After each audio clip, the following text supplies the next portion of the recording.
فرما بردار ہیں۔ اے اہل کتاب، تم ابراہیم کے بارے میں کیوں جھگڑتے ہو؟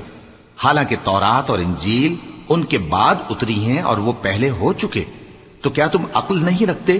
دیکھو، ایسی بات میں تو تم نے جھگڑا کیا ہی تھا جس کا تمہیں کچھ علم تھا بھی، مگر ایسی بات میں کیوں جھگڑتے ہو جس کا تم کو کچھ بھی علم نہیں؟ اور اللہ جانتا ہے اور تم نہیں جانتے۔ ابراہیم نہ تو یہودی تھے اور نہ عیسائی، بلکہ سب سے بے تعلق ہو کر ایک اللہ کے ہو رہے تھے اور اسی کے فرما بردار تھے اور مشرکوں میں نہ تھے۔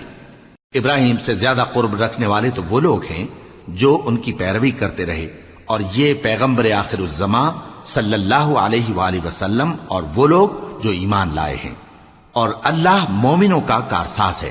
اے اہل اسلام، بعض اہل کتاب اس بات کی خواہش رکھتے ہیں کہ کسی طرح تم کو گمراہ کر دیں، حالانکہ یہ تم کو کیا گمراہ کریں گے، اپنے آپ کو ہی گمراہ